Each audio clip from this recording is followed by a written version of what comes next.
10 Things You May Not Know About the War of 1812. The U.S. invaded Canada, New England nearly and after being torched Washington, D.C. was almost abandoned one. The bicentennial of the War of 1812 is a much bigger deal in Canada than in the United States, although it produced patriotic icons such as the Star-Spangled Banner and Old Iron. The War of 1812 is often lost in the American memory, overshadowed by its epic bookends, the American Revolution and the Civil War. Not so in Canada, where the war is credited with forging a national identity as Canadians united to repel a series of American invasions.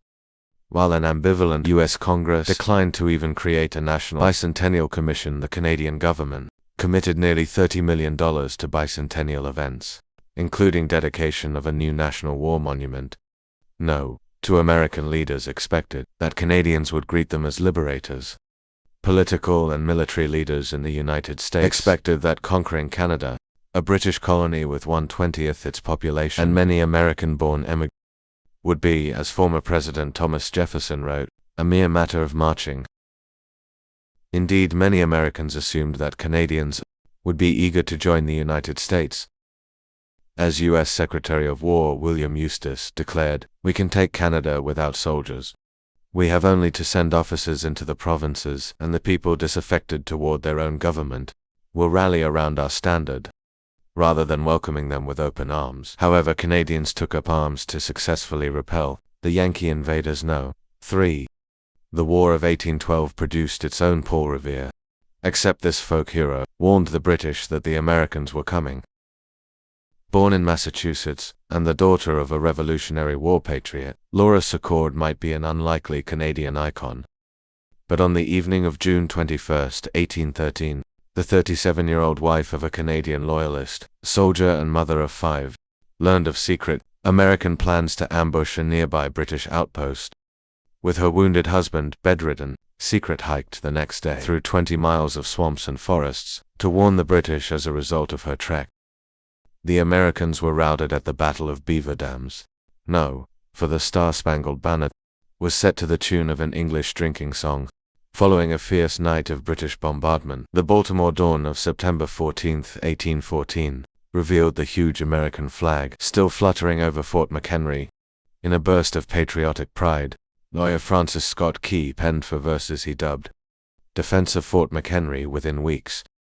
It was published with sheet music, under a more lyrical title, "The Star-Spangled Banner." The song, which became the American national anthem in 1931, was set to the melody of an English drinking song, "To Anacreon in Heaven," and musicologists believe Key had this tune in mind when he wrote the lyrics.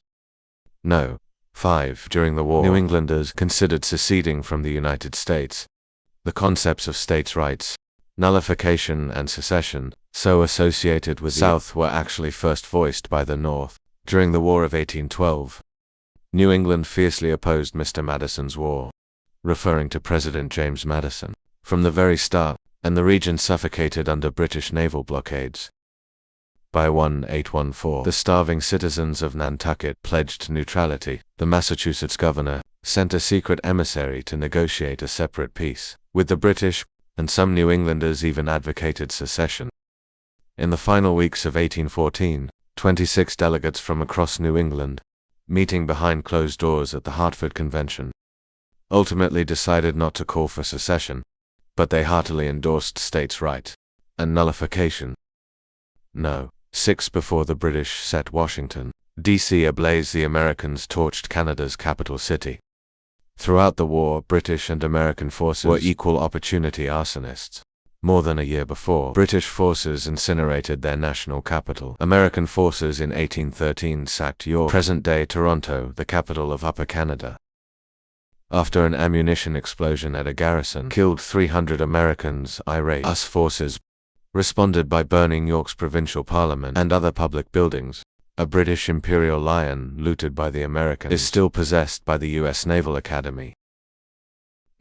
7. A serendipitous thunderstorm and a lethal tornado saved Washington, D.C. from further destruction. British troops marched into Washington, D.C. on August 24, 1814, and set the White House, Capitol, and other federal buildings on fire. The following day, the arson continued until a drenching 2-hour thunderstorm extinguished the flames. The massive storm spawned a rare tornado that blew roofs off buildings, buckled a bridge over the Potomac River, and even lifted 2 cannons off the ground. According to the National Weather Service, flying debris from the tornado killed more British soldiers than American guns did during their brief occupation of the nation's capital. No, 8 after being torched. Washington was nearly abandoned as the national capital. In September 1814, a homeless Congress returned to a broken and dispirited Washington, D.C. and met in makeshift quarters. With a cash-strapped government facing a costly reconstruction, the first item of business was a proposal to return the capital to Philadelphia. After weeks of spirited debate, the House of Representatives narrowly rejected the measure by an 83-74 vote. No. 9. The biggest American victory came after the signing of the peace treaty.